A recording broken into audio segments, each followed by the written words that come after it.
C'est quoi le problème numéro 1 qu'ont les gens avec leur argent? Bah tu sais quoi, je pense que c'est je gagnais bien ma vie, mais en fait il me restait jamais rien à la fin du mois.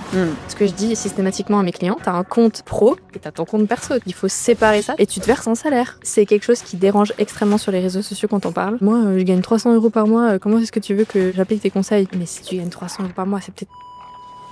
Fuck, il y a des gens qui écoutent et qui sont contents. Pourquoi est-ce que l'argent, ce serait... faut pas en parler. C'est quoi un peu toi la stratégie que tu as utilisée pour cartonner avec ton business aussi vite? Faire les 100 000 francs de chiffre d'affaires en une année, c'était déjà exceptionnel. Et en fait, on va finir 2025 avec x4. Je vais spoiler un petit truc secret. Ah, j'adore. Le truc, c'est que... Janice Kershbaumer, un demi-million de chiffre d'affaires en un an, des centaines de clients formés, plus de 150 entrepreneurs accompagnés, une communauté de 115 000 abonnés, un podcast sacré meilleur podcast business de Suisse, mais derrière ces victoires, une peur fondatrice, une enfance marquée par les dettes, l'argent vécu comme une menace permanente. En 2022, tout ressurgit, un salaire correct, mais des fins de mois dans le rouge et une question obsédante, pourquoi je n'ai jamais d'argent? 10 mois plus tard, 17 000 francs économisés, sans privation. Le déclic. CTB Consulting et Formation est né. Janice est une stratège de l'argent, une architecte de liberté. Dans cet épisode de Business et Dolce Vita, elle dévoile pourquoi la plupart des gens resteront pauvres toute leur vie et les clés concrètes pour ne pas en faire partie. Janice, comment tu décrirais ce que tu fais aujourd'hui, ta vision, ta mission? C'est très simple. J'aide les Suisses à réaliser leur projet de vie avec soit l'éducation financière, soit l'entrepreneuriat. J'adore. Pourquoi les Suisses? Pourquoi pas les Français, les Belges? Parce que je pense qu'on est un petit peuple qui a besoin lui aussi d'attention. Et en fait, quand j'ai commencé mon parcours, je me suis rendu compte qu'il y avait beaucoup de choses qui étaient faites justement pour les Français. Alors je pense que les Belges se sentent aussi un petit peu à part parce qu'ils ont un système encore un poil différent des Français. Et nous, effectivement, on a un système qui est radicalement différent. On pense que c'est pareil parce qu'on parle la même langue. C'est complètement différent et je m'en suis rendu compte assez rapidement. Et je me suis dit, autant regarder ce qui se fait dans les autres pays et puis l'adapter à ce dont nous, on a besoin. Et en fait, là, j'ai ouvert la boîte de Pandore parce que je me suis rendu compte qu'il n'y avait pas grand-chose qui était fait vraiment pour les Suisses à ce niveau-là. En tout cas, dans l'éducation financière, il y avait quasiment rien. Ouais, complètement. Puis en plus, c'est pas du tout le même mindset entre Suisse, France, Belgique, US, on n'en parle même pas. C'est assez intéressant de voir comment on est différents. Ouais, à qui le dis-tu? Ouais. Surtout la psychologie d'achat derrière, qu'est-ce qui clique pas, qu'est-ce qui plaît, qu'est-ce qui est magnétique. Donc ouais, trop intéressant, on va parler de tout ça. Et pour beaucoup de gens, la finance, l'épargne, le budget, tout ça, c'est un sujet un peu boring où les gens se disent « Ah, c'est compliqué ». Tu vois, pour moi. Comment t'as fait, toi, pour le rendre magnétique, irrésistible et fun sur les réseaux? À la base, il n'y avait pas une stratégie. Je me suis pas levée un matin et je me suis dit, bon, je vais tout mettre sur papier et puis je vais commencer à pondre ça sur les réseaux sociaux. Je me suis pas du tout dit ça. En fait, j'ai commencé à être plutôt un peu, je sais pas si j'ai le droit de dire le mot, mais j'ai commencé à être un peu putaclic. Je me suis dit, bon, janvier 2023, je vais commencer à poster sur TikTok et je vais mettre à toutes les personnes qui veulent devenir riches en 2023, suivez-moi ou des trucs un peu comme ça, tu vois. Ouais. Et en fait, après, en parallèle, j'avais déjà commencé à construire Coach ton budget. Donc, j'avais déjà les tips éducation financière. J'étais pas vraiment là en mode devenir riche, etc. Je me suis vite rendu compte que ça attirait une certaine typologie de personnes de dire devenez riche. Ouais. Donc, j'ai commencé à donner des conseils en éducation financière, mais des trucs tout bidons, tu vois, parce que ça me concernait moins, en fait. Je disais, mais j'ai découvert des trucs de dingue. Et il y a certaines personnes pour qui c'était pas du tout des trucs de dingue, c'était genre normal de faire comme ça. Pour moi, ça l'était pas. Et en fait, ça a résonné avec tellement de gens qui n'ont pas eu d'éducation financière et qui gagnent bien leur vie du coup en Suisse. Et c'est comme ça que tout a démarré, tu vois. Ouais, complètement. Trop intéressant. Donc au début, tu t'es lancé avec Deviens riche. Et maintenant, c'est quoi un peu le message après avoir testé et t'être adapté justement au marché suisse? Alors aujourd'hui, par rapport à l'éducation financière, je fais plus trop attention au message. En fait, je fais juste attention à être assez transparente, bienveillante. En fait, je donne plus un peu des conseils inspirationnels dans le sens où, en fait, quand on veut se sortir d'une situation, on peut y arriver quoi qu'il arrive. C'est un peu ce message-là que j'essaie de passer. Alors oui, il y a des petits conseils un peu budget par-ci par-là, mais moi j'estime que si vraiment tu veux transformer tes finances personnelles, il y a Coach ton budget qui est là, c'est vraiment une méthode de A à Z pour ça, et ça suffit. J'ai pas besoin de tout le temps venir avec des conseils, enfin c'est plus ce que je cherche à faire, parce que si vraiment tu veux faire les choses, tu vas dans Coach ton budget. Par contre, j'ai un message qui est beaucoup plus business sur Instagram du coup, parce que j'ai diversifié. J'ai budget c'est TikTok, Instagram c'est business, et là du coup sur Instagram on va beaucoup plus parler de rentabilité dans le business à un niveau solopreneur, donc vraiment les indépendants en Suisse. Et explique-moi ta stratégie. Pourquoi t'as séparé? Parce que je me suis rendu compte que sur TikTok, je sais pas toi comment ça se passe, mais sur TikTok, le message business, ça fonctionne pas du tout. Ouais. Ça marche pas. En fait, les gens, ils viennent pour du divertissement. Ils viennent pas pour du contenu éducatif. Donc pareil, au tout début, les 3 choses qui peuvent t'aider à nanana, ça pétait les scores. Enfin, tu faisais des millions de vues avec ça. Et en fait, de fil en aiguille, c'est devenu un peu ennuyant. Et en fait, c'était plutôt des messages de storytelling qui marchaient beaucoup mieux. Donc, j'ai commencé à changer un petit peu le format.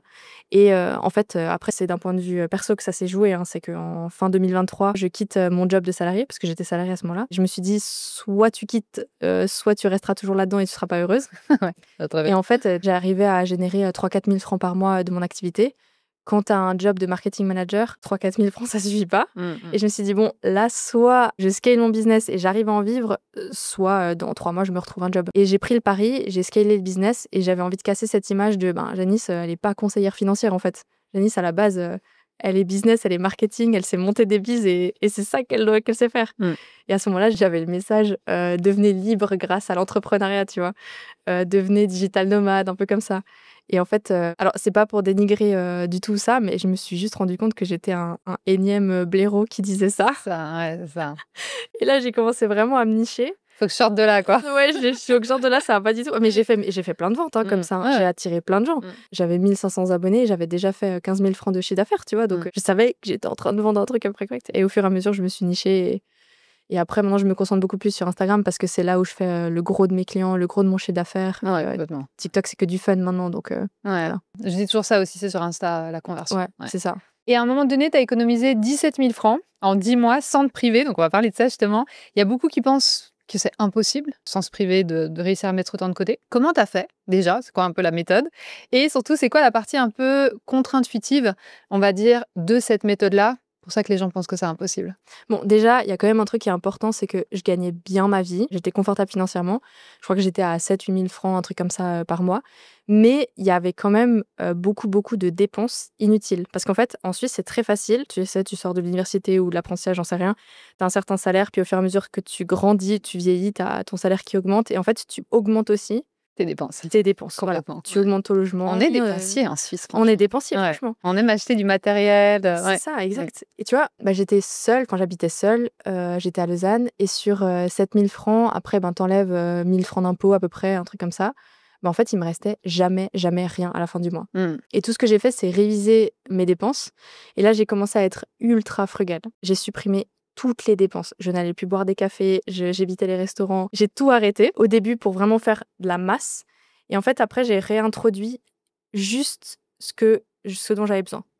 Donc, tu vas pas dire à tes copines, non, je peux pas, je sors plus, quoi, je suis frugale maintenant, j'ai pas fait ça longtemps. Ouais. En fait, j'ai réintroduit vraiment ce qui comptait pour moi. Mais je pense qu'au tout début, j'éliminais 1 500 francs de dépenses par mois. Ouais. Tu revois ta RC, tu réduis la taille de ton logement, ça a permis d'économiser beaucoup d'argent. Donc, c'est vraiment la stratégie, on coupe tout pour voir d'où ça sort, quoi. On arrête tout, vraiment. On coupe les vannes et ensuite, on réintroduit ce qu'on a vraiment envie et ce qui est essentiel, en fait. C'est ça, exact, ouais. Ouais, franchement, c'est pas mal comme méthode. En tout cas, ça a marché, puis ça marche aussi chez les clients qui le font, quoi. Ouais, je trouve ça smart, ça marcherait très bien avec moi. Moi, je fais comme ça, intense, oui ou non, quoi. Trop bien. Il y a beaucoup de gens qui te suivent justement pour tes conseils budget, business. Si tu devais résumer, c'est quoi le problème numéro 1, tu penses, aujourd'hui, qu'ont les gens avec leur argent? Tu sais quoi? Je pense que c'est le même problème que les gens qui ont des business. Il n'y a pas de vision claire, il n'y a pas de stratégie, en fait. C'est comme s'ils avançaient à l'aveugle. Business, finance, c'est pareil. Et du coup, ce qui va se passer, c'est qu'il n'y a pas de budget structuré, c'est à l'arrache. Il y a une mauvaise relation à l'argent, et ça, je parle aussi pour les entrepreneurs, parce que souvent, ils ont peur de gagner de l'argent. Peur de gagner de l'argent, ils ont peur d'en dépenser, ou ils ont peur de ne pas en dépenser, de ne pas vivre assez. C'est un peu, ça rejoint les mêmes catégories. Pareil aussi, parce que je sais que toi, tu fais du scaling, il y a pas du tout de stratégie de croissance. Tant pour un privé que pour un entrepreneur, ils ne font rien pour faire croître le patrimoine. Donc, croître le business ou croître le patrimoine. Et du coup, 1 an se passe, ils n'ont pas plus d'argent qu'avant. Ils comptent pourtant, ils gagnent bien, mais ils comptent sur le boss pour faire une augmentation. Certains vont râler sur les impôts ou les trucs comme ça, les impôts, non. Voilà, le coût de la vie, l'assurance, elles augmentent, machin. Et ils n'ont rien mis en place pour faire l'inverse, de leur côté. Tant d'un point de vue investissement que d'un point de vue, je sais pas, side business ou petit truc en plus. C'est ça. Et le money mindset, c'est tellement intéressant. Genre vraiment cette peur de trop gagner, pas assez gagner, trop dépenser, pas assez dépenser. Toi, comment tu casses ça, cette espèce de scarcity, en fait, ce manque qu'on a par rapport à l'argent? Ça, c'est un truc, je pense, c'est une corde à mon arc qui me manque. Je suis pas money mindset. Donc, je vais jamais réussir à dérouter les gens. Mais je pense que quelque part, intrinsèquement, à travers les podcasts, je le fais. Parce que je pense que j'ai une vision ultra bold de l'argent, dans le sens où, en fait, j'en ai tellement pas peur que quand j'en parle, tu me donnes de l'eau, c'est comme si tu me donnais un billet de 5 francs. Enfin, c'est c'est une énergie qui circule et t'es pas coincé par rapport à ça. Non, pas du tout.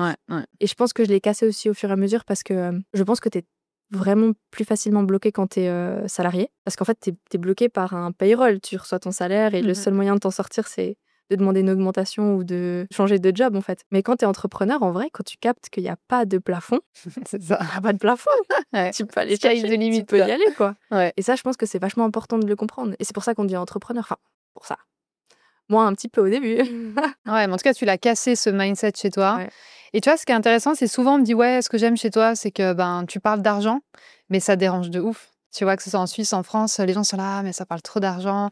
Comme s'il y avait cette énergie de c'est tabou, l'argent c'est méchant, c'est mauvais. Mais en fait, c'est un peu, je dis toujours ça, tu sais, par exemple, les pharmaciens, tu vas en pharmacie, ils te parlent de trucs tellement gênants. Toi, t'es trop gêné, tu vois. Genre les hémorroïdes, les trucs, les machins, ils t'en parlent comme si c'était normal et c'est ce que j'aime chez eux. C'est vraiment, ça me fascine. Je trouve ça beau de parler autant de façon fluide des choses. Pourquoi est-ce que l'argent, ce serait, tu sais, faut pas en parler? Pourquoi juste ça, tu vois? Bah, tu vois, hier, j'ai une cliente dans un call qui me fait Janice, je t'ai choisie. Alors, elle a un certain âge, hein, je pense qu'elle a pas loin de 60 ans. Je t'ai choisie parce que tu parles d'argent dans tes podcasts. Et je pense que j'ai une éducation à casser là-dessus. Parce qu'elle disait, ouais, mais tu vois, moi, mes retraites, elles sont trop chères. Parce que c'est la Suisse. Parce qu'elle les organise en Suisse. Et je dis, mais c'est toi qui dis qu'elles sont trop chères. Mais si la personne, elle est en Suisse et qu'elle veut faire sa retraite en Suisse, elle sait qu'elle est sujette à un budget plus élevé. Donc, c'est toi qui te positionnes comme ça vis-à-vis de l'argent. Ça, ouais. Et c'est là où je comprends qu'effectivement, il y a encore beaucoup, beaucoup de barrières. Et quand je te dis que je ne suis pas coach money mindset, c'est que à ce jour, je n'ai pas les clés pour comprendre comment les enlever chez les gens. Je sais juste que la manière d'en parler va baisser les barrières chez les gens de manière inconsciente. Et ouais, je pense que c'est la force aussi d'une création de contenu. Maintenant, je t'avoue que en Suisse, l'expérience que j'ai, ça fait quand même 2 ans que je parle d'argent sur les réseaux, on ne me tombe dessus jamais. Jamais. Il n'y a jamais personne. Enfin, j'ai des commentaires négatifs et tout. C'est toujours quand les vidéos, elles arrivent sur le For You page français. Encore des Français. Non, mais je suis désolée, hein, franchement, c'est un constat. J'adore. Non, mais c'est vrai, c'est intéressant. Tu vois, tu regardes tes stats, tu dis, bah voilà, je constate. Moi aussi. Moi aussi, ouais. Et en plus, à chaque fois, moi, c'est des mecs. Pas des femmes, c'est des mecs et c'est des mecs qui ont, quand tu vas voir leur profil, ils ont des photos de chats, de chiens. C'est des faux profils en fait, tu vois. Mais incompréhensible. En Suisse, par contre, j'ai une audience très discrète, c'est-à-dire que elle n'est pas forcément abonnée, elle commente pas forcément, elle like pas forcément. Mais ils sont là parce qu'après ils te rencontrent. Ils sortent de nulle part et ils sont là, ouais, j'ai suivi tous tes podcasts. Tout le temps, moi aussi. Les gens ils me disent ça, je suis là, mais laisse un pouce, quoi. Ouais, c'est ça, dis soutien, quoi, ouais. C'est ça, et en fait, non. Ouais, ça c'est drôle sur les Suisses. Et dans une de tes vidéos, tu dis 3 choses qui ruinent ton budget. C'est quoi ces 3 choses, justement? Il y en a une particulièrement qui ruine vraiment le budget de manière générale. Et c'est quelque chose qui dérange extrêmement sur les réseaux sociaux quand on parle. Ce sont les dépenses inutiles, mais les dépenses qu'on refuse un peu de s'avouer, tu vois. Par exemple, tu vois, je parlais d'un livre là récemment sur les réseaux, Rachel Rogers, qui est très money mindset, tu vois, femme noire, 4 enfants, business multimillionnaire, voilà, avocate à la base. Elle te dit, il faut aller au Starbucks pour te sentir rich girl, pour te mettre dans une atmosphère, etc. Et je pense que dans un premier temps, il faudrait pas faire ça, il faudrait plutôt un petit peu se calmer sur les dépenses. Et il y a beaucoup de gens qui vont très mal réagir à ça. Là, j'ai fait une vidéo qui est devenue virale. Elle a fait 200 000 vues la semaine dernière. Quand je dis que, tu vois, t'as Netflix, Amazon Prime, à quel moment t'as le temps de regarder les 3 en même temps? Complètement. Et les gens ils vont dire, mais on peut plus se faire plaisir. C'est ça. Mais en fait, c'est toutes ces choses qui s'accumulent. Oui, c'est ça, tu vois. Et Starbucks, c'est un bras, surtout en Suisse, quoi. C'est tellement cher. Ouais. Non, mais c'est ça. Alors, moi, j'y vais quasiment à chaque fois que je vais à Lausanne ou à Genève, parce qu'on n'en a pas en Valais. Mais voilà, je sais que ça fait partie de ce que j'ai développé, tu vois, je peux me le permettre maintenant. Mais si je devais repartir dans un assainissement de finances, j'irais pas, c'est sûr et certain. Donc, les gens ont vraiment cette envie de « je veux pas me priver ». Je veux vivre. En fait, moi, je me souviens quand j'étais salariée, je me disais ça aussi. Attends, je bosse tellement dur, j'ai envie de spend, tu vois. T'as envie, et quand t'es entrepreneur, t'es plutôt là, genre, non, cet argent, il va repartir dans de la croissance, mon gars. Exactement, ouais, ça n'a rien à voir, c'est trop ouf. Et si quelqu'un gagne, disons, 3 000, 5 000 francs par mois, qui veut s'en sortir, comment tu lui conseilles de répartir son argent? On va te parler du 8 ans, il y a des règles un peu comme ça. Ensuite, c'est un peu plus compliqué parce qu'en général, quand tu as payé ton loyer et ton assurance, bah, tu as quasiment la moitié de ton salaire qui est déjà parti pour beaucoup de personnes, surtout à 3 000 francs. Donc, je pense que déjà, il faut revoir la structure de toutes les dépenses. Tu vois, est-ce qu'il y a le minimum vital? Faut regarder ça. Et ensuite, si ça suffit pas à la personne pour payer son lifestyle, parce qu'elle a, je sais pas, un lifestyle de dingue, faut qu'elle aille chercher des revenus supplémentaires, tu vois. Ça énerve trop les gens quand tu dis ça. Parce qu'ils attendent d'une aide magique venue du ciel pour vivre mieux leur vie. Mais je veux dire, toutes les personnes aujourd'hui qui s'en sortent financièrement, elles sont allées chercher le plus qui permet de s'en sortir. Ouais. Puis maintenant, avec le en ligne, les réseaux sociaux, tu peux trop te faire de l'argent facilement, en fait. même 1000, 2000 balles par mois. C'est ça, ouais, c'est ça, exact. Et je pense que soit tu es dans une optique frugale, j'assume mon petit salaire, mais je vis avec mes moyens, soit tu vas chercher plus pour aller compléter ton lifestyle, quoi. Un truc qui m'avait trop aidé quand j'étais étudiante, tu me diras ce que tu en penses, c'est Micha qui me l'avait montré cette tactique, parce qu'en fait, je recevais des bourses et je recevais la bourse sur 1 an. Donc en fait, je recevais de l'État, par exemple, 12 000 francs. Et en fait, ça devait tenir 1 an. Donc finalement, ça faisait que 1000 balles par mois. Puis en plus, à côté, évidemment, je travaillais, etc. Et Micha m'avait dit un truc, j'avais trouvé ça trop smart. Et ça m'a sauvé toutes mes années d'études, vraiment, parce que sinon, ça partait à une vitesse. Et après, je me retrouvais, je pouvais plus payer mes livres, mes trucs et tout. Il m'avait dit, en fait, tu mets les 12 000 francs sur ton compte épargne. Donc tu sépares vraiment ton compte courant, ton compte épargne. Et tu te verses un Et salaire. tous les mois, quand justement t'as besoin de payer tes factures, je sais pas, t'as 1000 balles de facture, paf, tu transfères sur ton compte courant. Et en fait, à force de faire ça, je suis devenue picsou. Je me souviens, j'étais là, je voyais l'argent, je le gardais comme ça, je voulais pas au centime près, je voulais pas qu'il descende en fait, tu vois. Donc à chaque fois, je bossais à côté, puis je réinjectais de l'argent dans mon compte épargne. Et ça m'a aidé à être, je dirais, riche dans le mindset pendant mes études, alors que quand t'es étudiant, t'es broke, tu vois. Ouais, non, mais complètement. Mais tu sais, même un indépendant, par exemple, maintenant, il y a quelqu'un qui va lui payer une facture à, je sais pas, un mandat 7-8 000 francs. Lui, il va voir 7-8 000 francs sur son compte. I'm fucking rich, tu vois. Il se dit, t'as 8 000 balles de facture qui arrivent, trop bien et tout. Sauf qu'en fait, derrière, t'as potentiellement, si tu fais les 100 000, t'as la TVA, t'as la VS à payer, t'as les charges du business, etc. Donc moi, ce que je dis systématiquement à mes clients, il faut séparer ça. T'as un compte pro et t'as ton compte perso, tu vois. Même mon réseau individuel, on s'en fout. Complètement, ouais. Et tu te verses un salaire. Et là, tu vois que non, t'es pas forcément riche avec 8 000 balles de facture. Vraiment pas, non, vraiment pas même. C'est galère, ouais. C'est un tips qui vaut pour tout, en fait. Ouais, complètement. Et dans ta méthode, tu parles de 4 piliers. Donc, objectif, budget, suivi, motivation. C'est lequel, à ton avis, le plus dur à tenir? Et pourquoi? Suivi. Suivi, c'est clair. En fait, les gens ne sont pas forcément disciplinés. Ils confondent aussi motivation et discipline. Ils se disent, je suis pas motivé, etc. Et en fait, c'est pour ça que je commence par la partie objectif. Parce que je pense que, tu me diras ce que tu en penses, mais si t'as pas d'objectif avec l'argent, pourquoi aller en chercher? Ouais, tu manques de clarté, en fait. Si t'as pas de but. Ouais, c'est ça. Pourquoi aller chercher de l'argent alors que tu sais pas ce que tu vas faire avec? À part, je sais que moi au début je voulais voir ce que ça donnait en bourse, donc je collectais l'argent pour l'investir en bourse. Je me disais mais je veux voir si ça marche vraiment d'investir en bourse. Et effectivement ça a commencé à marcher. Ouais. Et c'est comme ça que j'ai arrêté de tout dépenser. J'ai tout coupé. Je me suis dit mais là en fait ça me fait gagner tellement d'argent, tellement d'argent, on s'entend, hein. Mais au début avec 1000 balles c'était pas exceptionnel. Et je me suis dit il faut que je capitalise. Starbucks ça suffit quoi. Ouais, c'est ça. On va mettre l'argent là. Tout passait dans les investissements. Et t'as encore maintenant des investissements? Ouais, mais depuis que j'ai la boîte, en fait, j'ai un retour sur investissement plus intéressant quand j'investis dans la boîte. Complètement. Ouais. Donc, je me ce qu'on dit à chaque fois avec Micha. Ouais, on dit les cryptos, les trucs, c'est intéressant, mais en fait, tu peux tellement, comme tu l'as dit, il n'y a pas de plafond, tu peux tellement bien gagner si tu es smart et que tu as la stratégie. Tu vois, je dis smart dans vraiment ta manière de travailler, dans ta stratégie, que du coup, c'est même plus intéressant, clairement, de mettre dans le scale. Dans le scale, ouais, c'est ça, exact. Après, il faut savoir faire. Ouais, complètement. Ouais. Et du coup, ces objectifs, donc ces piliers, explique-nous comment on fait pas à pas. Donc, objectif, comment on le fixe, le budget. Donc, est-ce que c'est à un goal et tu te fixes ce goal-là, par exemple, je sais pas, moi j'ai envie de d'acheter un appartement, par exemple. Est-ce qu'il faut avoir un but précis? Comment ça se passe? Alors, dans Coach ton budget, je ne viens pas avec des calculs ultra précis parce que je sais que ça fait fuir les gens. Donc, je commence pas par ça. En fait, ce que j'ai réalisé, c'est que c'est principalement des femmes qui ont acheté au début, mais après, il y avait aussi des hommes qui venaient. Il fallait amener vers des objectifs, en fait, qui, pour eux, les semblaient atteignables. Ça, c'était la première chose que j'ai compris avec mon audience. Donc, en fait, si tu leur dis en Suisse, oui, mettez votre objectif de devenir propriétaire, les gens, ils sont là genre, jamais de la vie, tu vois. Ouais. Par contre, tu leur dis mettre de côté pour un projet de vie, genre un enfant ou, je sais pas, un voyage ou un truc comme ça, c'est atteignable pour eux. Complètement. Donc, en fait, je démarre un petit peu comme ça avec des objectifs doux. Et là, il y a des gens que J'ai pas forcément les retours de tout le monde, mais je sais qu'il y en a qui mettaient directement des objectifs plus élevés. Tu vois, 2 ans après, là, j'ai une cliente qui est devenue propriétaire. Trop bien. Donc, voilà. Et c'est un objectif. On fixe l'objectif. Non, je pense que c'est plutôt une vision. Plus qu'un objectif. C'est qu'est-ce que tu veux dans ta vie, en fait, qui va te permettre de te sentir bien, en fait. Est-ce que pour toi, c'est important de te marier, d'avoir des enfants ou de voyager, d'être libre? C'est plutôt ça, en fait, la question à se poser. Ok. Et après, le budget?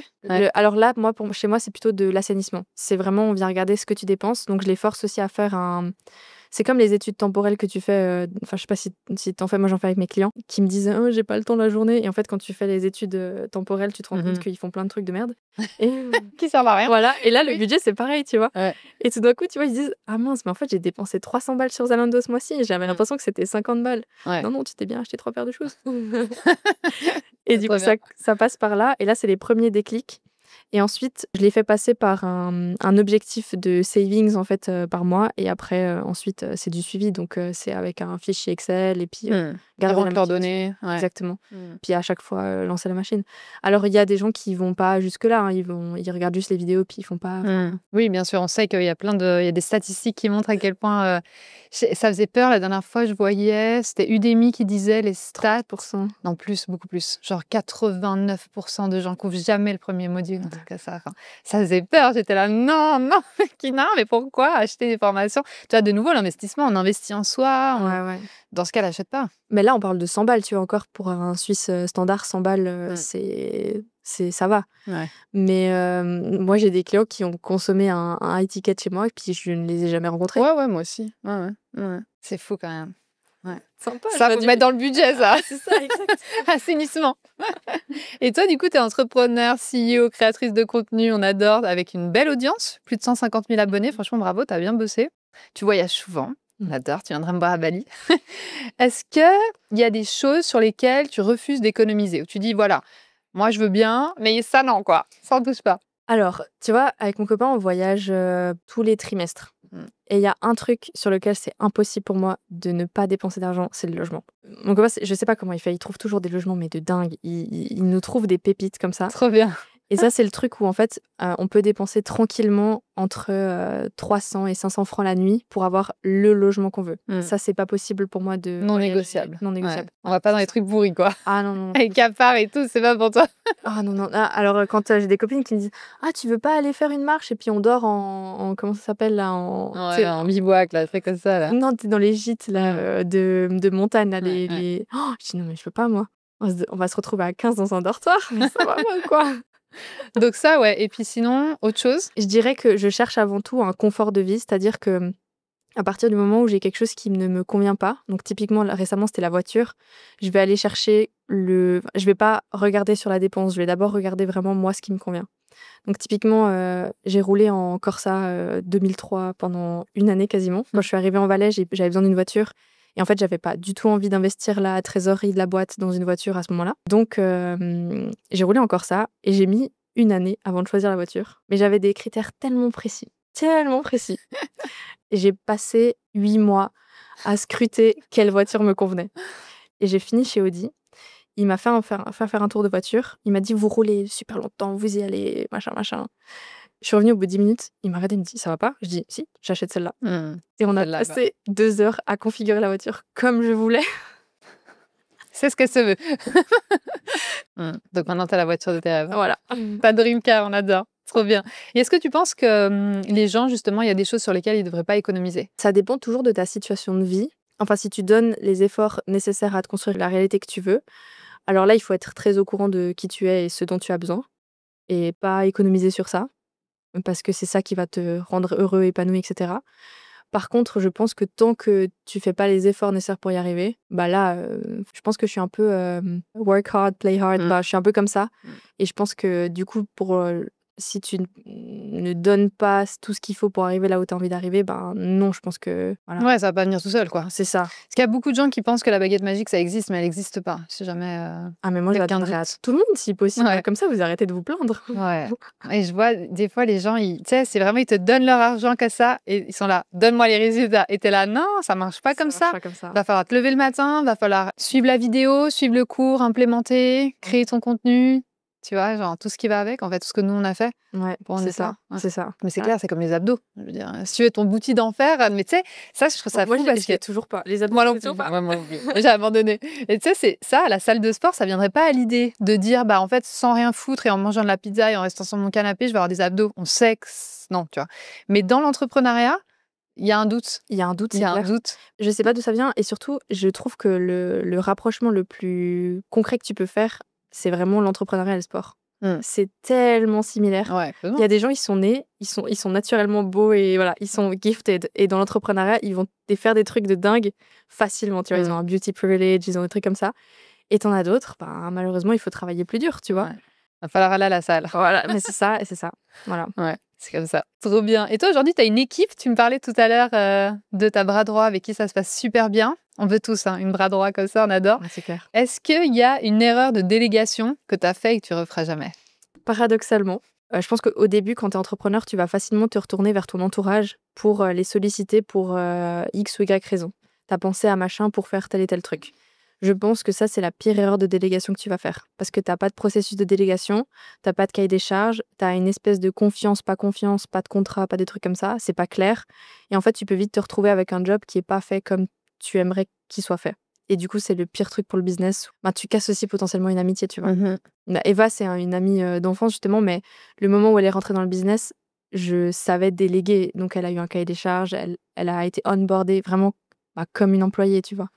Et ça, je pense que c'est ce qui fait qu'aujourd'hui, la relation, elle est si bien. C'est qu'on a certes l'amitié, mais on a aussi une relation contractuelle, professionnelle qui fait que ça fonctionne. Explique-moi tout ton processus justement de délégation. D'abord, on va identifier la zone qu'on a besoin de combler. En fait, est-ce que le business il grandit? Quel domaine on a besoin de combler? Je sais pas, un nouveau coach? Est-ce que c'est de la délégation opérationnelle pure? Est-ce que c'est de la décision qu'on a besoin de déléguer parce qu'on a besoin d'un profil un peu plus high level? Après, moi, je vais faire un énorme cahier des charges. Aussi, par rapport au... On a 100 000 processus. Je rigole, j'abuse, 100 000, pas 100 000, mais on a des SOP, des processus, on a tout ça dans l'entreprise. Et en fait, on va regarder comment est-ce qu'on... Tout d'abord, automatiser à mort. Qu'est-ce qu'on peut automatiser? Et ensuite, après, on va venir voir de qui on a besoin pour remplir justement les tâches. Donc, en gros, on fait la liste de ce qu'on a besoin. Ouais. Ensuite, on automatise au max et ensuite, on délègue. Ouais, c'est ça. Ouais, puis souvent, on fait des tâches qui servent à rien. Ah ouais, Vraiment. Ouais. Genre, moi, je dis toujours à mes clients, faire un tableau. Tu fais le tableau de tout ce que tu fais, mais à la virgule près, quoi. Vraiment, la story, le truc, le machin. Et en gros, c'est en 3 colonnes. Ensuite, c'est qu'est-ce que je peux supprimer qui, finalement, en fait, tu te dis, bon, est-ce que ça, c'est vraiment essentiel? Tu vois, qu'est-ce qui peut être automatisé, qu'est-ce qui peut être délégué? Ouais, c'est ça. Ouais. Et après, je trouve le plus dur, c'est d'aller trouver la bonne personne, tu vois. Le bon prestataire, le bon employé. Ensuite, on a de la chance quand même parce qu'on a des structures juridiques qui permettent de facilement tant embaucher que virer finalement. Pas comme en France, j'imagine. Moins de charges sociales aussi qu'en France. Donc, moi, c'est aussi pour ça que je suis assez vite partie sur un modèle avec des employés. Ouais, tu prends des employés, pas des freelances. Ouais, c'est ça. Alors, j'ai des freelances. En fait, on est 3 employés parce que je suis dedans aussi dans le payroll. Et en freelance, j'en ai 4. Mais je vois vraiment la différence, c'est que l'équipe, elle est là, elle est dedans, c'est une équipe, tu vois. Et les freelances, mais j'ai pas le même... Ouais, c'est ça, en fait. J'ai pas le même exactement truc. ça. Ouais, parce que les freelances, ils ont d'autres clients. Oui, Tu vois, ouais. t'es un client parmi tant d'autres. Tandis que les employés, généralement, ils sont là, quoi. Ils sont avec toi, ils sont à fond. C'est ça, ouais. Ils sont vraiment dans la mission aussi. C'est que j'ai beaucoup travaillé ça avec eux au début. Eva, c'était la première, mais pour moi, c'était vraiment important de comprendre pourquoi ils sont là, en fait. Qu'est-ce qu'on aide? Quel est notre rôle sur le marché? Tu vois, c'est des trucs un peu bateaux que tu apprends à l'université quand ils te parlent de vision, de mission d'entreprise. Mais en fait, quand c'est la tienne, tu te rends compte que c'est hyper important pour onboard correctement les gens qui bossent avec toi, tu vois. Ouais, faire une culture d'entreprise, quoi. Ouais. Leur expliquer la mission. Ouais. C'est ça. C'est quoi ta vision à 5 ans? Eh ben, tu sais quoi, c'est une très bonne question parce que en ce moment, je suis vraiment au cœur d'une question existentielle. C'est jusqu'à récemment, on va dire, j'ai pas pensé que je pouvais arriver à autant scale. Moi, pour moi, faire les 100 000 francs de chiffre d'affaires en une année, c'était déjà exceptionnel. Et en fait, on va finir 2025 avec x4, avec une équipe que j'avais pas il y a une année. Et je me rends compte que c'est possible d'aller où j'ai envie d'aller. Carrément. Il y a plus de limite à ce niveau-là. Non, que toi. Tu fais ton propre frein. Voilà. Donc, si tu casses tout, c'est bon. C'est ça. Mais après, tu te rends compte, dans les chiffres, tu dis, ah, mais quand j'étais solo, il y avait plus de marge quand même. Ouais. Mais quand il y a l'équipe, il y a plus de fun, il y a plus d'humains, en fait. La question, c'est quelle taille d'entreprise j'ai envie d'avoir, quel chiffre d'affaires j'ai envie d'atteindre. Et en fait, je vais spoiler un petit truc secret. Ah, une C'est que exclusivité, on une adore. exclusivité. La suite de Janice de Coach Ton Budget qui a démarré de zéro, c'est que ben voilà, elle est partie de rien. Je dis elle, troisième personne. Elle est partie de rien. Tu vois, je suis arrivée ensuite, j'avais 3 000 € hein, à l'époque, il y a 12 ans en arrière. J'ai taffé comme de la merde. Je suis allée aux études, j'ai travaillé pendant mes études, j'ai commencé à comprendre l'éducation financière, je me suis enrichie, j'ai lancé une boîte. Et la boîte, c'est vraiment le truc facteur qui me fait gagner le plus d'argent aujourd'hui. Bah, c'est quoi la suite? Mmh. Investissement immobilier. Et En donc Suisse ça, ou... en Suisse, ouais. Et ça, c'est vraiment la suite de l'histoire. C'est Donc, en même temps que ton business. voilà. Mais la suite, c'est clairement de dire ben la success story continue et voilà quoi. Trop bien, j'adore. Et maintenant, parlons un petit peu viralité, croustillant, on adore. Donc aujourd'hui, comme on le disait, tu as plus de 100 000 abonnés sur tes réseaux sociaux. Tu as eu pas mal de contenus viraux et tu mets pas beaucoup. Alors comme tu me disais tout à l'heure, tu n'es pas 100% en organique, mais quasiment. Donc ça, déjà, il faudrait qu'on en parle aussi de l'acquisition client, n'est-ce pas? C'est quoi ta stratégie aujourd'hui qui est presque 100% organique, déjà sur les réseaux sociaux, mais aussi ton acquisition client? J'ai un tunnel de vente il est pas complexe quand tu vois le mapping. Tu dis, ah ouais, ok, d'accord, elle a fait ça comme ça, c'est smart. Moi, je pars du principe que pour un produit comme le mien, qui est quand même nouveau en Suisse, hein, c'est pas nouveau sur le marché francophone, mais en Suisse, les gens commencent à s'y intéresser. Mais il faut avoir énormément de confiance pour passer à l'achat.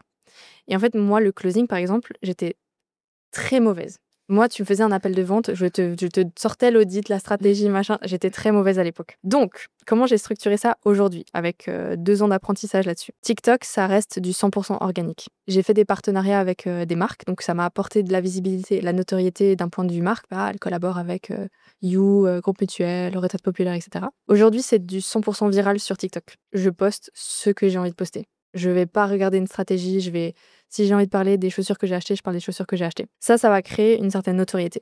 Sur Instagram, j'ai pas du tout ce mindset-là. Déjà parce que je me trouve vraiment nulle en termes, tu sais, les reels d'essai, tout ça. Je n'arrive pas à être drôle. Je n'arrive pas à créer un truc putaclic. Je n'arrive pas, en fait, c'est pas moi. Et du coup, je suis vraiment nulle. Alors Eva, elle est beaucoup plus forte que moi, elle arrive à faire vraiment des trucs stylés. Mais je suis souvent là, genre... Tu vois, donc je la freine un petit peu. Et elle me dit, non, il faut faire ça, faut faire ça. Donc, j'ai adopté une stratégie où, alors j'ai de l'acquisition de prospects en paid que je nourris dans mon environnement. Donc, je les fais consommer tous mes contenus gratuits parce qu'en fait, il est là et il est posté. Donc, je vous montre vraiment plein de mes process et de mes secrets en Donc, Suisse. genre des vidéos YouTube, des trucs comme Voilà, ça. podcast. Podcast qui a été primé en début d'année par un concours suisse de podcast. On adore, trop bien. Qui m'a valu aussi des articles et tout. Et là, tu utilises ManyChat du coup? Oui, alors pas que. ManyChat pour l'organique, oui, les posts qu'on poste et tout. Mais après, j'ai une stratégie pure paid avec justement tunnel, etc. Mais le tunnel n'aboutit pas à une vente. C'est que de l'acquisition de prospects. Donc, on va chercher du prospect, on va le nourrir, on va le mettre dans l'environnement. Et après, du coup, il baigne dans cet environnement-là. Et après, on va venir l'activer périodiquement, soit en story organique, soit par des phases de relance en fonction des phases de l'année, quoi, de la planification de lancement, d'ouverture de porte, etc. Donc, vous récoltez les mails et vous envoyez aussi des newsletters sur ça. Exact. Et après, vous faites des cohortes. Exact. Ouverture, fermeture. C'est ça. Et après, au bout, il y a closing. Et exactement, ouais, c'est ça. Et en fait, alors maintenant, j'ai un modèle evergreen, c'est-à-dire que on peut rentrer tous les mois dedans. C'est bien. Je fais pas de 3 mois en 3 mois. Et j'ai eu un gros problème, en fait, c'est que quand j'ai commencé, je me suis pas posé la question une seule seconde. Enfin, je me suis pas dit que j'allais avoir autant de succès. Et j'ai fait du one-one pur, que du one-one. Et ça scale pas. Et ça scale pas. Et je suis restée dans mon one-one. Je suis là, genre, non, mais moi, je proposais du one-one. Et puis, j'étais tout le temps pleine, en fait. Jusqu'à mai, il y avait 4 à 5 mois d'attente pour bosser. Et les gens payaient. Attendaient. Ouais. Moi aussi, j'avais 6 mois d'attente au bout d'un moment. Les gens attendaient. Voilà. Et donc là, on a restructuré, on a fait une offre scalable, une offre qui est pas scalable, parce que finalement, j'aime le one-one. J'aime vraiment accompagner les gens. C'est vraiment le truc que je kiffe le plus. Donc, l'offre scalable, ils vont dedans, ils barbotent. C'est du groupe, ils barbotent, et quand ils sont prêts, ils peuvent venir dans le one-one. Voilà. Okay. Et là, maintenant, c'est scalé. Et c'est un ticket à combien? Le high ticket, on est sur 6 mois, 6 600 hors taxe. Et puis, par contre, le groupe, là, j'ai cassé. Vraiment, je me dis, venez voir comment on fait du coaching. Et là, tu es à 1 800 pour 3 mois. Pour 3 mois. Ouais. En Suisse, avec un événement présentiel aussi tous les 3 mois. Ok, donc c'est vraiment pas cher. C'est vraiment pas cher. Là, j'ai cassé le truc. Tu trouveras pas, je pense, même sur le marché francophone. Non, c'est 3 000 € pour du groupe. Ouais, c'est ça. Et le moins cher, quoi. dis-toi qu'une fois par 3 mois, une fois par trimestre, tu te rencontres en présentiel avec les autres en Suisse. Donc, tu es avec d'autres entrepreneurs suisses. Ça, c'est cool. Ouais. Ouais, trop sympa. Et du coup, comment tu crées ton contenu? Comment ça se passe? Comme tu me disais que tu es sur TikTok, Insta, enfin un podcast, il se passe plein de choses. Comment tu fais pour pas péter un boulon? Déjà, quelle est ton organisation? Et comment tu fais pour... Est-ce que tu as des conseils pour du contenu un peu putaclic, viral, tout ça? Déjà, avec Eva, on a un calendrier de contenu qu'elle tient, elle, picobello. Donc, ce qu'elle va faire, c'est qu'on a des jours précis où on va poster carousel, reel, etc.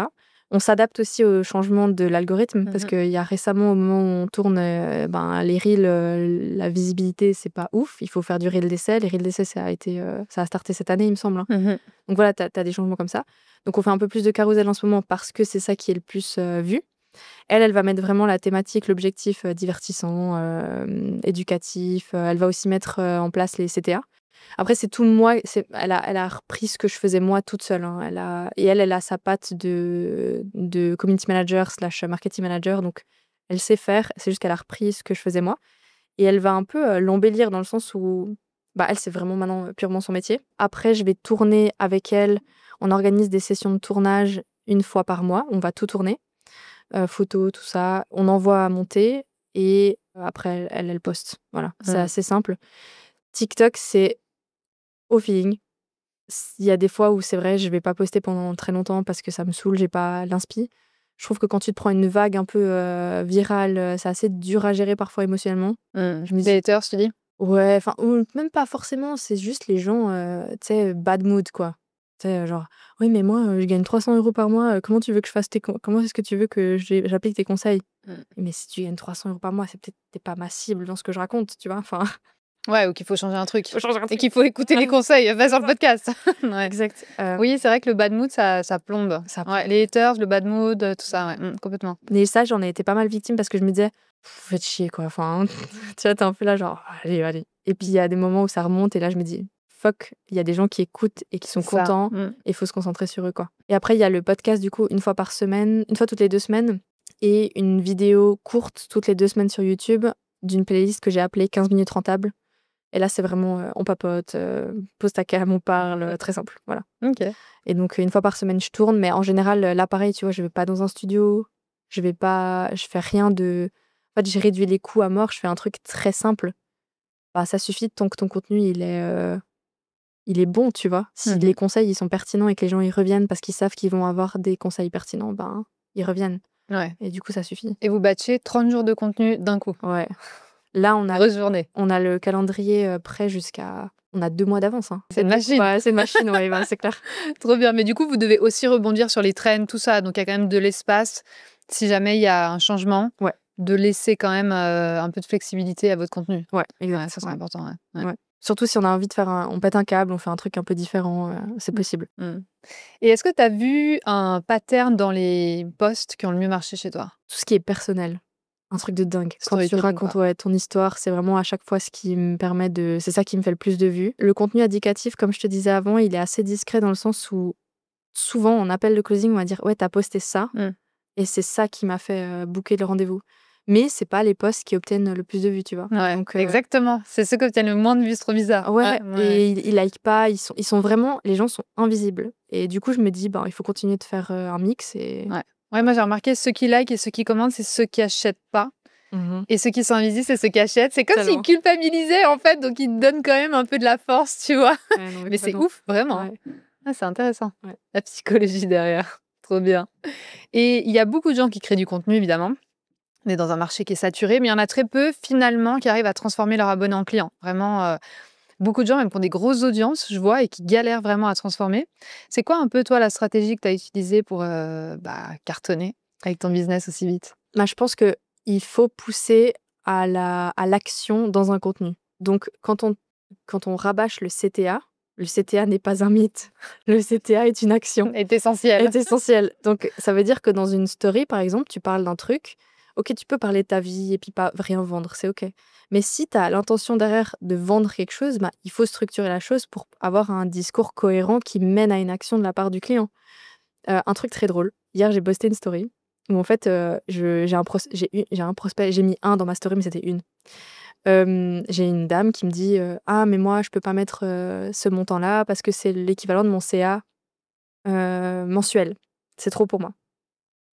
Et en fait, elle me l'a dit par email. Et le lendemain, j'ai posté ça en story et j'ai écrit, j'ai repris du coup son objection et j'ai expliqué que moi, j'ai investi cette année 12 000 francs. Il y a une année, c'était mon CA mensuel. Ah oui, je l'ai vu passer. Voilà. Ouais, et cette année, mon CA fait 3 fois ça par mois. Est-ce que ça nécessite une explication? Je pense que non. Voilà. Et en fait, droit derrière, elle s'est pas sentie visée. Mais par contre, elle m'a dit dans la story, waouh, comme moi, en fait. Elle s'est pas sentie visée, celle-là. Elle a réservé l'appel et elle a écrit dans son email après derrière. Elle m'a réécrit un email. Elle m'a dit, en fait, je pense que je vais quand même essayer de trouver l'argent. Je vais essayer. Machin. Et je me suis dit, moi, toutes les fois où j'ai pris des risques, où j'ai investi en moi avec Micha, on s'est tellement formés depuis le début. Ça fait 6 ans qu'on a la SARL. On a mis plus de 100 000 euros, clairement 100 000 francs, enfin, mais beaucoup plus. Et tu vois, je trouve que c'est fun aussi, parce que tu apprends des choses. Non, mais surtout, il y a énormément de gens que je vois aujourd'hui qui sont là depuis longtemps sur le marché, depuis 5 ans à peu près, et qui me disent « Ouais, Amandine, en fait, ça marche pas, ça marche plus, et je suis à 2 doigts de retrouver un salariat. » Mais beaucoup, tu vois.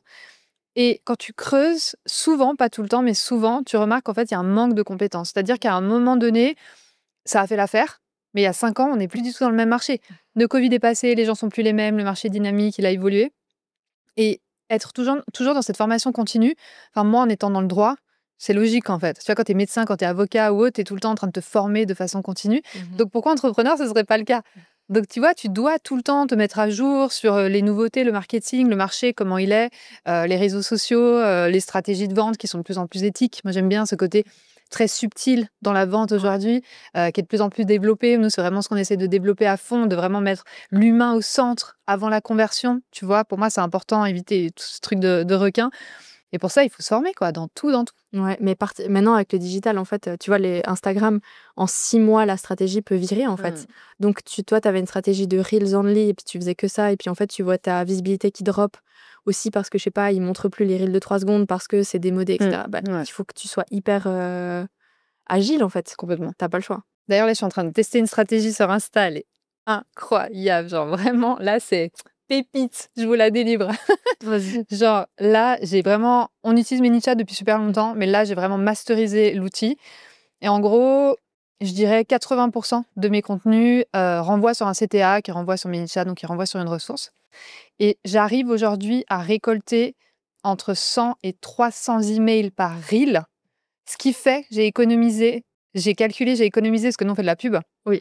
Si tu prends entre 5 euros, je parle en euros, mais Oui. entre 5 euros et 20 euros le lead, ça veut dire qu'on économise entre 600 et 3000 euros par poste, par jour. Alors maintenant, j'en poste 2. Je suis là, vas-y, on y va. Puis après, t'en postes 4 et tout. Non, mais, et c'est que des personnes qualifiées. Parce que vu que je suis débordée de messages, ils tombent dans mes DM, je vais voir qui sont ces personnes. C'est des personnes pile poil dans ma cible. Enfin, c'est vraiment incroyable. Merci, ManyChat. Mais du coup, il faut faire le bon contenu, quoi. Ah ouais, puis il faut la bonne stratégie. Il faut vraiment, tu vois, mais c'est hyper simple, c'est le reel. Mais après, tout le reste, c'est automatisé. Parce que moi, je me suis vraiment creusé la tête sur comment automatiser ton business à fond. Parce que j'ai eu des petits soucis de santé, donc j'ai dû travailler moins. Donc ça m'a forcé à automatiser. Et en fait, en gros, tu fais ton reel ou ton carousel. Après, tu as le CTA. ManyChat, c'est tout automatisé. Tu mets en place le truc, c'est bon. Ensuite, tu as la séquence mail qui part, la ressource, enfin, tu vois, le truc que tu as décidé, ça dépend de la stratégie. Et ensuite, au bout, ça transforme. Ça transforme, ouais. Mais j'ai à peu près la même chose dans le sens où... moi, je les nurture beaucoup, surtout quand c'est froid, quand ça vient des ads, par exemple. Bon, donc long nurturing, alors que sur les réseaux sociaux, c'est beaucoup plus activable. Enfin, ils s'activent plus facilement. Parce qu'ils sont tièdes. Et ouais, voilà, c'est ça. Donc, en fait, en fonction de là où il vient, effectivement, il y a un nurturing qui est un poil différent, un tunnel un peu différent, quoi. Complètement. Ouais, segmenter avec vraiment de poser la question, OK, comment est-ce que je peux personnaliser vraiment l'expérience client? Ouais, carrément. Trop bien. Et il y a beaucoup d'entrepreneurs, ça c'est vraiment le thème que je voulais aborder avec toi parce que je trouve ça trop intéressant, qui sont vraiment en mode survie financière. J'en vois énormément. C'est quoi un peu les signaux d'alarme où on est dans cet état-là? Et surtout, comment on en sort? La première chose, mais ça c'est ce qu'on ne voit pas forcément, les gens ne se payent pas. Donc il n'y a pas de gestion vraie des finances. Tu vois, tu parlais de compte avant, il n'y a pas ça, il n'y a pas de salaire. La deuxième chose, c'est que ce sont des gens, et je pense que toi, t'en as plein qui viennent vers toi comme ça, ils sont dans l'urgence. Ouais. Vite, Oui. il faut que je sorte un truc, il faut que ça vende, c'est maintenant ou jamais. Donc en fait, tu sens qu'il y a que de l'urgence et il y a jamais rien qui est vraiment planifié. Souvent aussi, ce sont des gens qui attendent la dernière minute pour se faire aider. Enfin, moi, quand quelqu'un vient vers moi et qui me dit t'es ma dernière chance, moi je prends pas le risque. En fait, je prends pas le risque. Je dis mais avec moi, en fait, t'as peut-être 3-4 mois de prépa. Enfin, on va travailler 3-4 mois sur ta strat, le temps que tu la mettes en place et qu'il y ait des résultats, c'est peut-être dans 6 mois. Alors, si t'as pas 6 mois devant toi, là, voilà. Ouais, moi, j'attire beaucoup les gens comme ça parce que j'ai une promesse qui est un de mes programmes, c'est 30 jours pour signer 5 clients sur Insta sans prospection. Et j'ai énormément de gens qui me disent ça, t'es ma dernière chance. Et en fait, pas tout le temps, mais souvent, je dirais 90% du temps, 90 pour les Suisses, c'était vraiment, on a fait un carton. Genre vraiment, pourtant, moi, ça me stresse aussi. Quand on me dit ça, je suis là, ça te met la pression, tu vois. T'es là, bah ouais, mais il va falloir te bouger, hein, parce que c'est pas moi qui vais faire les appels à ta place. C'est pas moi qui vais venir, tu sais, chez toi, assis à côté de toi, en train de regarder que t'as bien suivi la formation, tu vois. Donc, faut se bouger, mais franchement, assez souvent, c'était des personnes justement qui n'avaient pas de plan B. Et ça a fait des miracles. Oui, mais quand tu as la bonne méthode, tu vois. Moi, je fais pas d'urgence parce que je suis quelqu'un tu vois, carré, organisé. Donc moi, par exemple, là, avec Eva, on est en train de faire toute la strat de 2026, tu vois. Et je pense que c'est ça le secret d'un business qui grandit. Quelles ressources tu as à quel moment, comment tu l'investis, ta croissance, qu'est-ce que tu fais avec. Et en fait, c'est pour ça que personnellement, je suis pas dans l'urgence. C'est si vraiment...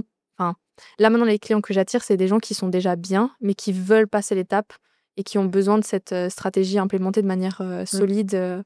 Ouais, complètement. Ouais, voilà. Moi, j'aime faire les deux. J'aime bien le côté sprint et le côté marathon, parce que de toute façon, l'entrepreneuriat, c'est un marathon. C'est un marathon. Ouais. Mais j'aime bien quand même, allez, on y va, on fait du cash, on met des choses en place rapides. Oui. Et en même temps, ensuite, après cette phase-là, il y a la phase où on construit. J'aime bien ça. Mais tu sais que moi, ça me stresserait. Enfin, je pense que naturellement, je suis comme ça parce que je sprint beaucoup, mais je pense que ça me stresse trop, en fait. Carrément. Je vois très bien. Moi, ça me stresse des fois, c'est pour ça que je suis hyper sélective. Genre, on reçoit 500 candidatures, j'en sélectionne max par mois, c'est 10, quoi. Vraiment, quand vraiment il n'y a eu que des pépites. Donc, tu vois, il y a un énorme tri qui se fait en mode no mais way. pour du one-one, du coup. Hein. Pour du one-one, il y a aussi du groupe. Ouais, du groupe, mais je préfère le one-one. Ouais. Trop bien. Et si on reste coincé justement dans ce mode survie, donc en mode last minute, c'est now, je suis vraiment en mode presque, je vais mourir. Qu'est-ce que ça détruit vraiment? Le business, tout simplement. Ça va détruire le business et surtout le mindset. Et tu vois, tout à l'heure, j'ai croisé le mari, je crois qu'ils sont mariés, d'une fille qui me suit. Alors, tu sais, en Valais, tout le monde se connaît, donc mon copain me présente et là, je me rends compte, mais en fait, c'est le mari de machin qui me parle sur Insta. Et en fait, il m'explique que tous les deux, du coup, ils ont vendu leur affaire, ils ont retrouvé des jobs de salariés et ils sont traumatisés, en fait. Alors, eux, ça s'est bien passé, hein, mais ils sont traumatisés par l'entrepreneuriat. Et en fait, il m'a dit, c'est tellement difficile que je me vois pas retourner dans quelque chose. Mais c'est vrai, si ça se passe mal, ça se passe mal, quoi. Ouais. C'est ça. Ouais. Et ensuite, du coup, tu vois, moi, je traite principalement avec des gens qui ont des business avec un pied-à-terre et qui veulent un peu faire du digital, mais je suis quand même... C'est vraiment business suisse, tu vois, avec des audiences locales. Et en fait, les poursuites, ça pardonne pas, les faillites, ça pardonne pas. T'es fini, en fait, si tu fais mal les trucs. Donc... Complètement. Ouais, le fisc ici, il passe pas si t'as pas de bol et puis que t'as un contrôle. Ah ouais. T'es pas bien. Ouais, t'es pas bien. Mais même la TVA, faut tout faire clean, c'est très carré. Dernière question. T'as dit dans une de tes vidéos, savoir négocier, c'est savoir se valoriser. Je trouvais ça bien. Peux-tu nous donner 2-3 techniques concrètes, justement, pour être payé à sa juste valeur? Parce que souvent, on a l'impression qu'on doit brader nos prix pour vendre. Est-ce que tu as des techniques? Oui, le truc, c'est que les gens ne captent pas la valeur de ce qu'ils font. Ils valorisent pas, en fait, ce qu'ils font. Ou tu as des gens qui valorisent trop ce qu'ils font. Hein. On est d'accord, ça existe aussi. Il y a les deux, ouais. Voilà, c'est ça. Et du coup, en fait, dans ce qu'ils vont faire avec les gens, donc c'est souvent des gens qui ont un syndrome de l'imposteur classique. Ils vont pas parler des résultats, de la transformation, ils vont pas parler de leur expérience, ils vont pas parler du suivi, par exemple, de la prestation en elle-même. Et en fait, ils vont se focaliser sur le fait que c'est trop cher et ça va dénigrer en fait la valeur de ce qu'ils proposent. Donc ça, je pense que la première chose, c'est comprendre qui on est sur le marché et ce qu'on fait. C'est du positionnement, hein, finalement, assez simple. Une fois que ça, c'est bon, ça peut prendre plusieurs mois, je pense. Ça dépend qui. Le deuxième élément, c'est quand tu annonces ton prix, tu sourcilles pas. C'est ton prix, point. Il n'y a pas de négociation, il n'y a pas de rabais, il n'y a pas de... C'est le prix, point. Pas de justification, pas de... Ouais, mais en fait, pour toi, aujourd'hui, il y a moins 10%. Tu vois, voilà. Ça casse vraiment ta crédibilité. Ouais. Exact, il n'y a pas de ça. Et ensuite, je pense que les objections... Alors, ça m'intéresserait de discuter de ça avec toi. Les objections, pour moi, elles partent dans un dialogue. Parce que j'aime bien comprendre qu'est-ce qui les freine encore pendant l'appel. Et en fait, souvent, ça part en audit très court, vraiment, ils vont dire, ah, mais là, tu vois, qu'est-ce qu'on ferait? Et là, je dis, ok, si on travaille ensemble, on va faire ça, ça, ça, ça. Et en fait, en général, la personne, après ça, elle me dit, bon, bah, quand est-ce que je peux venir? Et là, je dis, ah, mais en fait, il y a des disponibilités, pas tout le temps. Et la personne, ah bon, et tout, faut que je m'inscrive. Mais tu penses que c'est possible? Tout d'un coup, t'as cassé l'objection et en fait, elle veut rejoindre, elle veut travailler avec toi, quoi. Ouais, complètement. En fait, les objections, c'est juste des doutes. Souvent, on en a peur, mais en fait, c'est juste la personne, elle a des doutes, puis elle te donne des bouts de puzzle. Et en fait, tu prends les puzzles, juste tu les poses comme ça devant toi et devant elle, même si c'est en zoom. Tu les poses comme ça, puis moi, j'aime bien en parler, tu vois. Voilà, donc tu m'as dit ça, tu m'as dit ça, tu m'as dit ça. Qu'est-ce qu'on fait? Où on va? Et j'aime bien ce côté, on est dans la même équipe. Ouais. On est dans le même bateau. Et par exemple, pour le prix, un truc que j'ai remarqué, parce qu'il y a beaucoup de gens justement qui ont du mal à donner le prix. Quand on donne son prix, faut poser. C'est-à-dire, genre, c'est 3 000 €. Ouais, mais silence. Vraiment, c'est parce qu'en fait, d'un coup, ça montre à quel point tu es sûr de toi. C'est ce que j'avais une coachée, elle m'avait tellement fait marrer, parce que je repassais dans son appel, parce que quand j'accompagne quelqu'un, je deviens vraiment son bras droit business. Je suis vraiment dans la stratégie, je suis avec elle à fond. Et donc là, je regardais son appel de vente. Et là, je vois, elle dit le prix. Elle fait, oui, donc c'est 3 000 €. Puis en fait, on va faire ci, puis on va faire ça. Puis en fait, limite, elle m'a dit, j'avais envie de fermer l'ordinateur et machin. Et j'étais là, mais là, évidemment, la personne n'a pas acheté. Parce qu'on sent que tu es mal à l'aise. On sent que c'est bizarre, tu vois. Et si toi, tu n'es pas sûr de toi, bah, l'autre, elle va se dire non, tu vois, enfin, faut que tu sois sûr de toi. Donc, cette espèce de silence après, et même parfois, il y a des pauses qui durent plusieurs secondes, c'est très long. Et en fait, tant que la personne, elle n'a pas parlé, tu restes comme ça, style, vraiment. Non, mais moi, j'ai encore tellement à apprendre du closing. La chance que j'ai, c'est que j'ai développé un environnement de contenu tellement riche que, franchement, je crois que j'ai un taux de closing à 70-80%, tu vois. C'est bien. Voilà, c'est extrêmement bien. Mais c'est parce que derrière, la personne, elle a consommé beaucoup de mon contenu. En fait, c'est ça, ils sont chauds, ils arrivent chauds. Ouais, c'est ça. Et souvent, en fait, c'est pas je veux savoir qu'est-ce que tu vends, c'est quand est-ce qu'on commence. Trop bien, c'est-à-dire que ton marketing est bon. Voilà, c'est ça. Mais par contre, j'ai pas des volumes... Enfin, j'ai des volumes assez conséquents pour la Suisse, mais j'ai pas des volumes hyper énormes. Tu vois, je vais avoir une base prospect qui tourne à, je sais pas, je vais avoir 50, 100 prospects en organique par mois. De ça, je peux faire à peu près 4 à 5 appels par semaine parce qu'après, ça fait trop, j'ai mon agenda qui est blindé d'appels. Et en fait, j'ai un bottleneck après derrière, donc ça me sert à rien de tout absorber. Ça. Ouais, faut trouver un système pour scaler là. Parce que là, t'es vraiment, t'es le goulot d'étranglement vraiment en fait de ton business, et c'est là où ça vient. Quand tu commences à scaler, vraiment, ça commence à être le problème, c'est que il y a tout qui passe par toi. Et en fait, il faut te dégager de là. C'est ça. Et le pire, tu vois, c'est que là, on vient de scaler. De nouveau, avec une offre scalable, de nouveau, on se retrouve. Le scale, c'est un truc de malade. C'est trop bien. Moi, j'adore. Trop bien. Ben, merci pour toi. En tout cas, c'était trop cool. Merci à toi. Merci pour la valeur que tu apportes, vraiment. Je t'ai découvert d'ailleurs grâce à une de tes abonnées qui m'a dit, ah, faut absolument que tu fasses un podcast, justement. Et nous voici. Donc, franchement, c'est vraiment chouette. Merci pour tout. Merci à toi. C'était cool.